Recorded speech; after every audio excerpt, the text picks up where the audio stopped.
ሰላም ውድ ቻናላችን ቤተሰቦች እንደምን አላችሁ? ዛሬ ደግሞ አዳዲስ መረጃዎችን ይዘን መጣናል።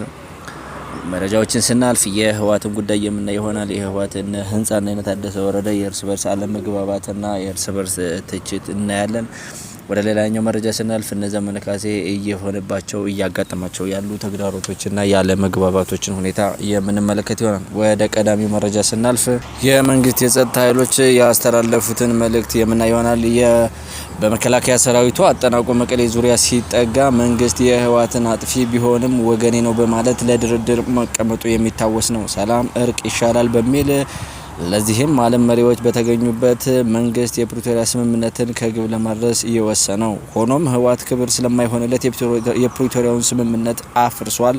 አሁን ላይ የፕሪቶሪያውን ስምምነት ሙሉ በሙሉ አፍርሶ ከመንግስት በተለቀቀለት በጀትና ለታጣቂዎች ዳግም ማደራጃ ተብሎ በሚከፈለው ዲዲአር ገንዘብ ታጣቂዎችን ለማደራጀት እያዋለው ይገኛል። የትግራይ ህዝብ እንዲሰቃይ መንግስት እንደሌላው ክልል በእኩል በጀት ቢመድብም ህወሓት የጦር መሳሪያ መግዣ አድርጎታል። ይህም ሳይበቃው የትግራይን ህዝብ ለፖለቲካ ፍጆታም እያዋለ ነው። ህወሓት ከፍጥረቱ ሰላም አያውቅም፣ መነጋገርንም አያምንም፣ እኔ ያልኩት ካልሆነ የሚል ግትር ነው። የሀሳብ የበላይነትም አያምንም። ከመሰረቱም ወደ ስልጣን የሚመጣ ህዝብ በመግደል እና ከባዕድ ሀገር ጋር በመጣመር ሀገር ማሰደድ ስልጣንን ለመያዝ የታቀደ ነው። ብዙዎችን ከአፈር በታች ያደረገ አሁንም ለዚህ ነው እየተጣደፈ የሚገኘው። ህወሓት ደም የለመደ ነው። ደም ካላየ መኖር አይችልም። መንግስት ወደ ሰፊነት ለማንም ያልተደረገ እንክብካቤ ለህወሓትም አድርጓል። ሁሉንም ነገር በትዕግስት ለማለፍ ጭምር። ነገር ግን ህወሓት ክብር አይሆንለትም። አሁንም ጦርነት ካልቀሰቀስኩ እያለ ነው። የህዝብ ፍላጎት ሰላም ነው። ህዝብም ግን ህዝብን ማክበርና ህዝብን የወከለ በጎ አድራጎት ማድረግን አልተቻለውም። የትግራይ ህዝብ ሆይ አጥፊህን ታገል። ህወሓት ካልጠፋ ህወሓት ካላቆመ ሰላማችሁን አታገኙም ሲሉ የጸጥታ ኃይሎችም ለህዝቡ ጥሪ አስተላልፈዋል። የፕሪቶሪያው ስምምነትም ለሰላም እንጂ ለጦርነት አይደለም ሲሉም አክለው አስጠንቅቀዋል። ከዚህ ጋር በተያያዘ ወደ ሌላኛው መረጃ ስናልፍ የጀነራል ህንጻና የታደሰ ወረዳ አለመግባባትን የሚመለከት ይሆናል። በህወሓት ቤት ራሱን ሁሉ አድራጊ አድርጎ የሚያየው ጀነራል ህንጻ የጊዜው አስተዳደሩ እኔ ነኝ በሚል መምራት ያለብኝ በማለት በጀነራል ታደሰ ላይ አዲስ ሴራም ጀምሯል። ታደሰ ወረደ ህወሓት በሚያደርጋቸው ሚስጥራዊ ስብሰባዎች ጭምር እንደኛ ሰው በመሳተፍ ሚስጥራዊ መረጃዎችን ከቡድኑ ሊወጡ ወይም አቋም ለሌላቸው የአርሚ አዛዦች እንዲሁም ለፌዴራል መንግስት በመስጠት ሊያፈርሰን እየሰራ ስለሆነ ቀድመን እርምጃ ልንወስድበት ይገባል በማለት በህቡዕ እንቅስቃሴም ጀምሯል።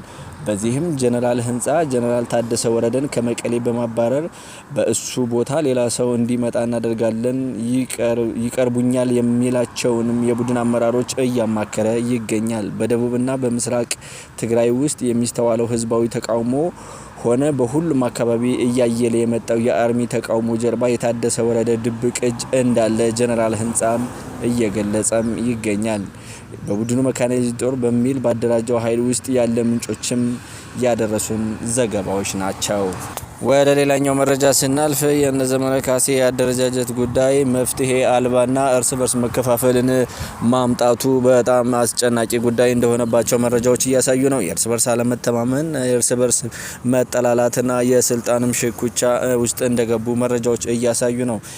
የጨነቀው የዘመነ ካሴ ይሻለኛል ብሎ ያመጣው አዲሱ አደረጃጀት ታጣቂውን ክፉኛ ከወትሮ በባሰ እያባላውም ይገኛል። በዚህም የተነሳ ታጣቂው እንደ ባቢሎን ህዝብ ቋንቋው እየተደበላለቀበት ከዛም ሲያልፍ አንዱ በአንዱ ላይ መሳሪያም እየተሳሳቡም ይገኛሉ። ለአብነትም ያክል መንግስቱ አማረ ከበላይ ብዙአየሁ፣ በላይነህ ከይበልጣል ሊገዳደሉም ከተፋጠጡት ውስጥ ጥቂቶቹ ናቸው። እንዲህ አይነቱ የስልጣንን ፍለጋ ያለ መግባባት የጦርነት አካሄድ ለነሱ አዋጭ እንዳልሆነና የተዳከመ ኃይልም እያፈሩ እንደሆነ በዚህም ውስጥ ተስፋ እየቆረጡ እንዳለ መረጃዎች እያሳዩ ነው። የእርስ በርስ አለመግባባቱ በስልጣን ጋር የሚያያዝ እንደሆነም እየወጡ ያሉ መረጃዎች አሳይተዋል። ከዚህም ጋር በተያያዘ የነዘመነ አካሄድ ከድጥ ወደ ማጥ እንደሆነባቸውና ተስፋ በመቁረጥ ላይም እንዳሉ ለማወቅ ተችሏል። ውድ የቻናላችን ቤተሰቦች ለዛሬ ያዝናቸው መረጃዎች እነዚህን ይመስሉ ነበር። በሌላ መረጃ እስክንገናኝ በያላችሁበት መልካም ቆይታ መልካም ጊዜ ሀገራችን ሰላም ያድርግልን። ቸር ቆዩልኝ።